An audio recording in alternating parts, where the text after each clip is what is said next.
राष्ट्र सर्वप्रथम, राष्ट्र सर्वप्रथम, राष्ट्र सर्वप्रथम, राष्ट्र सर्वप्रथम। दिल्ली के मुख्यमंत्री अरविंद केजरीवाल को 2 दिन पहले सुप्रीम कोर्ट ने आबकारी नीति घोटाला मामले में कुछ शर्तों के साथ जमानत दी थी, जिसके बाद आज वह पहली बार आम आदमी पार्टी के मुख्यालय पहुंचे।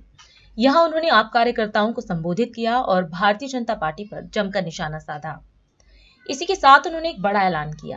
केजरीवाल ने घोषणा करते हुए कहा कि आज से 2 दिन बाद वह मुख्यमंत्री पद से इस्तीफा दे देंगे। इसके साथ ही उन्होंने कहा कि जब तक दिल्ली की जनता अपना फैसला नहीं सुना देती, तब तक वह मुख्यमंत्री की कुर्सी पर नहीं बैठेंगे।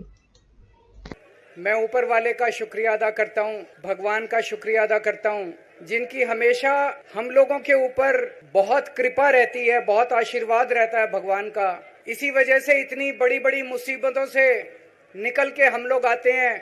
मैं इसीलिए सबसे पहले ऊपर वाले का पूरे सम्मान के साथ शुक्रिया अदा करता हूं और आशीर्वाद चाहता हूं। मैं उन लाखों लाखों लोगों का शुक्रिया अदा करता हूं जिन्होंने हम लोगों के लिए, जब हम लोग जेल में थे, जिन जिन लोगों ने हमारे लिए दुआएं की, मन्नतें मांगी, मंदिर मस्जिद गिरजे गुरुद्वारे गए, उन सब लोगों का मैं तहे दिल से शुक्रिया अदा करता हूं। जेल में काफी वक्त मिला सोचने का, पढ़ने का, और कई किताबें पढ़ी।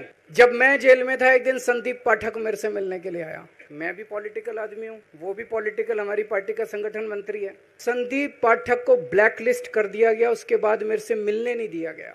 इन्होंने जेल क्यों भेजा मेरे को? इनका मकसद था आम आदमी पार्टी को तोड़ना। इनका मकसद था केजरीवाल के हौसले को तोड़ना, केजरीवाल की हिम्मत को तोड़ना। इनको यह लग रहा था केजरीवाल को जेल भेज देंगे तो दिल्ली में इनकी पार्टी टूट जाएगी, दिल्ली में बीजेपी की सरकार बना लेंगे। इनको लग रहा था पंजाब की सरकार तोड़ के पंजाब में हम अपनी सरकार बना लेंगे, इनके एमएलए तोड़ लेंगे। लेकिन हमारी पार्टी नहीं टूटी, हमारे एमएलए नहीं टूटे, हमारे एमएलए तो छोड़ो, कार्यकर्ता भी नहीं टूटे। इनकी बड़ी बड़ी साजिशों के खिलाफ, बड़े बड़े षड्यंत्रों के खिलाफ केवल आम आदमी पार्टी में ताकत है जो आज इनका सामना कर रही है। इनको लगा केजरीवाल के हौसले तोड़ देंगे। आज मैं आपके सामने खड़ा हूं और मैं पूरे विश्वास के साथ कह रहा हूं कि जेल के इन 150-200 दिन जो मैं जेल में रहा, इन दिनों ने मेरे हौसले को और 100 गुना बढ़ा दिया है, कम करने की बजाय।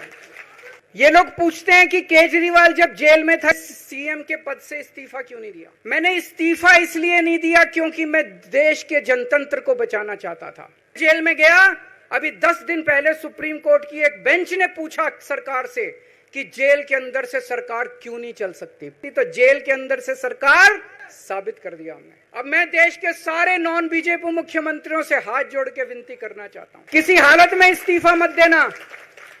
जेल से सरकार चलाना इसलिए क्योंकि हमारे लिए हमारा संविधान जरूरी है, हमारा देश जरूरी है, जनतंत्र जरूरी है, जनतंत्र को बचाना जरूरी है। इतने भारी बहुमत से जीती हुई सरकार, एक बार 70 में से 67 सीट आई, एक बार 70 में से 62 सीट आई, और आप पकड़ के जेल में डाल दोगे और कहोगे इस्तीफा दे?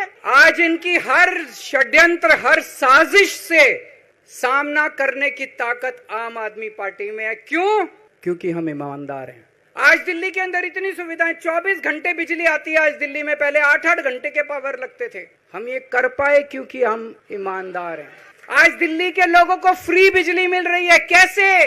क्योंकि हम ईमानदार हैं। आज दिल्ली में जगह जगह सीसीटीवी कैमरे लग गए, स्ट्रीट लाइट्स लग रही हैं, लोगों को तीर्थ यात्रा कराई जा रही है। इतने कच्ची कॉलोनियों के अंदर पिछले 75 साल में इतनी सड़कें और गलियां नहीं बनी जितनी पिछले 10 साल के अंदर में सड़कें और गलियां बना दी। ये मेरे को बेईमान साबित करना चाहते हैं, लेकिन मेरे लिए बीजेपी इंपॉर्टेंट नहीं है, मेरे लिए आप लोग इंपॉर्टेंट हो। अगर देश की जनता, दिल्ली की जनता को लगता है केजरीवाल बेईमान है, मैं 1 मिनट के लिए सीएम की कुर्सी पे भी नहीं बैठूंगा। 1 मिनट के लिए मैं बैठने को तैयार हूं। इन्होंने मेरे ऊपर आरोप लगाए, मनीष जी के ऊपर आरोप लगाए हैं। इस देश का जो सबसे कठोर कानून है, ईडी का कानून, पीएमएलए, जिसमें बेल भी नहीं मिलती, बेल मिलनी भी मुश्किल है, उसके अंदर हमारे ऊपर तरह तरह के इन लोगों ने आरोप लगाए हैं। कोर्ट से हमको बेल मिल गई, उसके बावजूद हम कोर्ट के बहुत शुक्रगुजार हैं। आज मैं आपकी अदालत में आया हूं, जनता की अदालत में आया हूं। आपसे पूछने के लिए आया हूं, क्या आप केजरीवाल को ईमानदार मानते हो कि गुनहगार मानते हो? दोस्तों, 2 दिन के बाद, आज से 2 दिन के बाद मैं सीएम की कुर्सी से इस्तीफा देने जा रहा हूं, और मैं तब तक सीएम की कुर्सी पे नहीं बैठूंगा जब तक जनता अपना फैसला ना सुना दे। मैं जनता के बीच में जाऊंगा, गली गली में जाऊंगा, घर घर में जाऊंगा, और जब तक जनता अपना फैसला ना सुना दे कि केजरीवाल ईमानदार है, तब तक मैं सीएम की कुर्सी के ऊपर नहीं बैठूंगा। आज से कुछ महीने बाद चुनाव है, दिल्ली के चुनाव है। मैं जनता को निवेदन करना चाहता हूं, अपील करना चाहता हूं, अगर आपको लगता है केजरीवाल ईमानदार है, मेरे पक्ष में वोट दे देना। अगर आपको लगता है केजरीवाल गुनाहगार है, मेरे को वोट मत देना। आप अगर मेरे को, अगर आपका एक एक वोट मेरी ईमानदारी का सर्टिफिकेट होगा। अगर आप मेरे को वोट दे के जिताओगे और अगर आप कहोगे कि केजरीवाल ईमानदार है, तो चुनाव के बाद, उसके बाद जाके मैं सीएम की कुर्सी पे बैठूंगा। तब तक मैं सीएम की कुर्सी पे नहीं बैठूंगा। राष्ट्र सर्वप्रथम